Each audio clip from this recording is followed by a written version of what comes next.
Hi my ninjas, how are you doing? It's a girl, Owamie aka Miss Fearful, reporting back for our entertainment. If it's the first time joining me, almost double the welcome. Please do make sure that I subscribe and hit the bell. I absolutely love you, and do not forget to follow me on Instagram, TikTok, and Twitter. It's at boldly Owamie. Now my ninjas, on the 16th of August, we're having our 4th masterclass, and I'm super excited. The venue has been booked. People are paying. We're almost there, guys. Like we're almost there.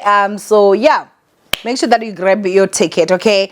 Ninjas, today I'm back and I'm not here with good news. So we are actually going to be talking about the unfortunate passing of Jerry Boshoga. Okay, so this is what SA Music Promotion said. Tragic news from Pretoria. Jerry Boshoga, a respected farmer and businessman, was reported missing last November after a meeting in Centurion. His family endured a painful ordeal, receiving troubling messages from the kidnappers. Sadly, Jerry has now been found deceased. Our thoughts and prayers are with his family during this incredibly difficult time. May he rest in peace. Let's remember to support each other and raise awareness about safety in our community. Now, you can see the pictures there. That is his before he was kidnapped. This was when he was kidnapped, and also, these are also just images that are coming from the videos and pictures that his family was sent when he was kidnapped. Now, allegations are saying that this man was actually connected to Cat, right? Is it Cat Matlala? Cat, I should say Cat, the same man that is now arrested for the attempted murder of Jani, and is also suspected that he was somehow involved when it came to DJ Somebody's death. And again, the other thing that we should also say here is that the same Cat that is also allegedly connected to our former Minister of Police, who General Mukwanaze exposed. Now, to tell you guys that this whole issue is so disappointing and so sad is an understatement.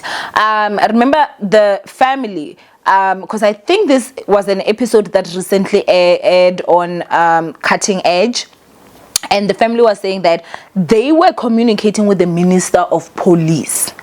So the Minister of Police allegedly knew about this kidnapping, but they couldn't do anything. They could not find him. Like when I said they couldn't do anything, I mean they couldn't find him.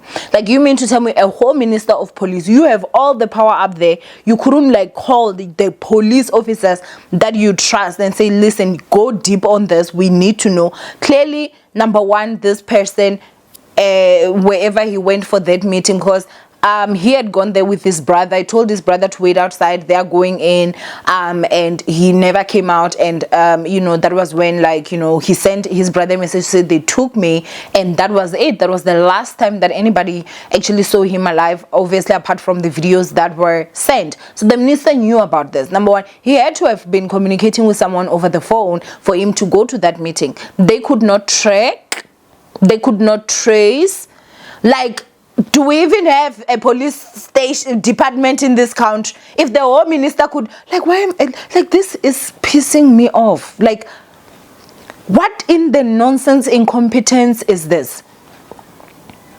They were being sent videos. You mean to tell me that they could not trace the phone and the location? It's definitely giving we just didn't want to. Like, for me, I feel like it's giving we just did not want to. Now, it's a very sad situation. I mean, if you watch that episode, you will have seen, his mother was pleading with the kidnappers, his son was pleading with the kidnappers, and it's a situation or an ordeal that has really been very, very tough to the family, and now that he has been found deceased, I think, obviously they're going to lay him to rest. The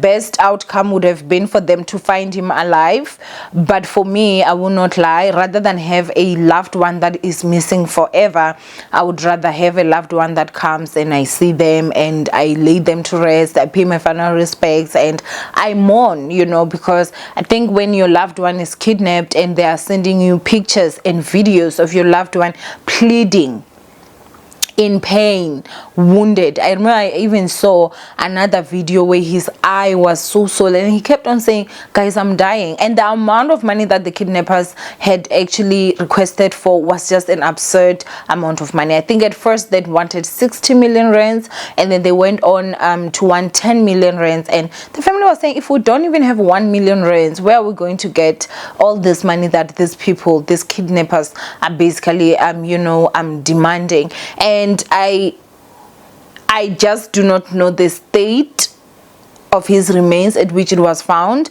Was he killed after the episode aired because they felt that if he went home, he would, it's now a public case that he would now be able to tell and talk, tell whatever he saw in it, because it was there for months, and then they would be able to trace them? Or is it because Cat is arrested, so nobody knew what to do with the guy? Like, do we release him? Do we if he's the one that was involved? Because in the video that I saw, the mother did say that she had that it was Cat that was behind this kidnapping, and they even showed pictures of the same man in a private jet with Cat, and it is just absolutely crazy. They are alleging that he also had, I think, a security company, so maybe they were working together, going through that, or I do not know. I really honestly do not know. But this whole situation is really, really sad. Like, my heart goes out to the family, and I mean, now I feel like they can maybe start their grieving process and also get the closure that their loved one did come home, and they will be able to lay him to rest. I think he died, that was one of the most painful deaths, like being tortured for months. So you saw the amount of weight that he actually lost, like from his before and after. Like, it's crazy, so you can see that this man was being starved. You can also see that this man was being tortured. You can see that this man was in a lot of physical pain, and honestly, that is just a nightmare. What a horrible way to go.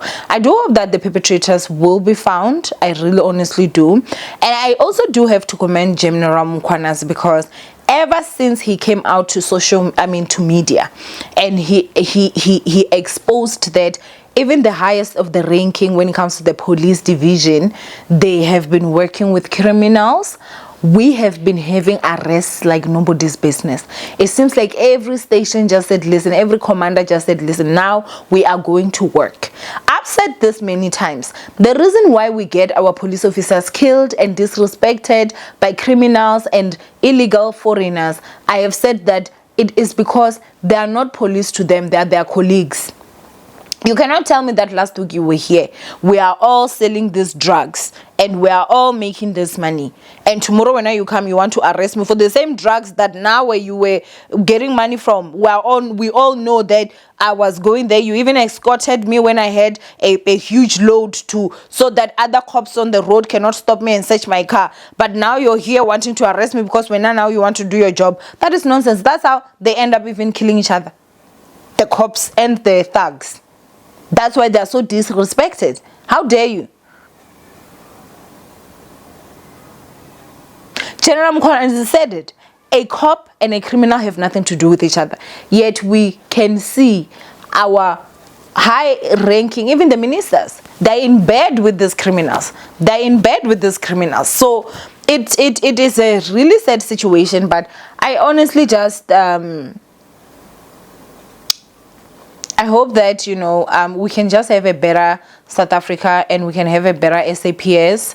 I wish they can just make General Mukwanas like the minister of SAPS so that, everything can go well. And I think one of the biggest reasons why they won't make him is because they know if they put him there, he will arrest them.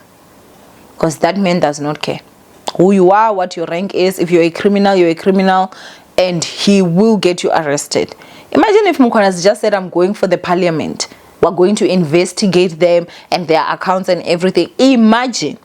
This man came out with information that even the Minister of Police was just like, I don't know. He came with proof. So if he was to go just for all the parliament, including the president, a lot of these people would be in jail, because a lot of these people are doing shady things.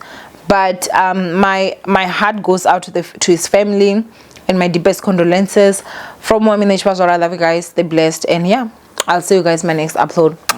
Bye ninjas. Y'all, not me after recording that whole video finding this from Twitter. So the Justice Crime Prevention on Twitter said this: SAP still searching for kidnapped businessman Jerry Boshoga. The South African Police Service calls for responsible social media reporting around the kidnapping case of Mr. Jerry Boshoga. In the last 24 hours, unverified social media accounts have shared misleading and false information claiming that Mr. Boshoga has been found deceased. The SAPS can confirm that the investigation into his kidnapping is still at a very sensitive stage, and the businessman has not been found alive nor dead. We therefore call on all social media users to stop the spread of unverified information. Social media users are also urged to spare a thought for the family of the victim. The spreading of such misleading information has caused unnecessary trauma, panic, and anxiety for the close family members, including his mother, wife, and children. The SAPS is in close contact with the family, and if there's any development in the case, the family will be the first to be notified by the investigating team. So